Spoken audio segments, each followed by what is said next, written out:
Hello, good people. Coach Danita here with another job searching tip. And today we're going to talk about how not to lie during the interview. First of all, shout out to the Realist Recruiter for this set of videos. And so this is part 1 of 2. First of all, I would never advise a client to lie to an employer, no matter if you're doing the application or if you're in the interview process. And I know sometimes you can feel desperate, but please do not lie. Don't even exaggerate, to be honest. You want to make sure that you're communicating honest skills, talents, and abilities that you have that the employer may be looking for in reference to the job that they're hiring for. That being said, there are some times that we talk just a little bit too much and give a little bit too much information that could really hurt our interview. When an employer is asking about you and asking you to tell more about yourself, they're really not wanting to know personal things about you that have nothing to do with the job.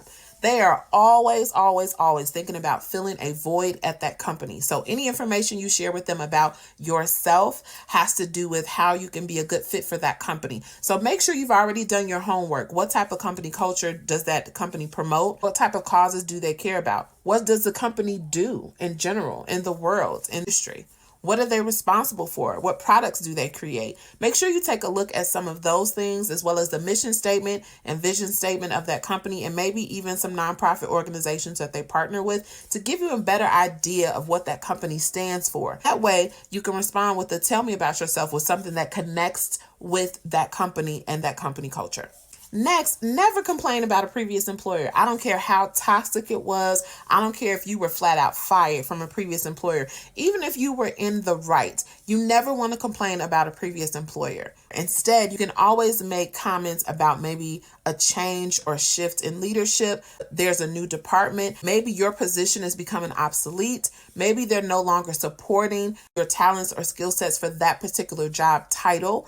These are things that you can explain around any toxic environments, because I'm telling you, if you start to complain about your current or previous boss as to why you're leaving or why you left, you will always look like the one who's the problem. The third thing I want to talk about as an aspect of where we may be telling too much of our own business is to make sure when they're asking about your future plans, your 5-year plan, 10-year plan, they're not asking about if you want to go back to school, if you want to start your own business or your own nonprofit. What they're really wanting to know is, do you see yourself in that company long term? That's really what they're looking for. So even if you responded to that question, throwing out the whole 5-year mark, think, if I was in this company long term, where would I like to see myself? And you may think about moving up in the company as a manager. Maybe you're thinking about building a team.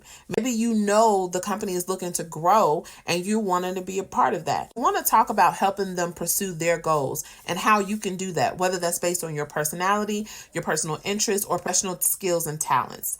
Either way, you want to make sure you're communicating to that employer that you're in it for the long haul. Stay tuned for part 2.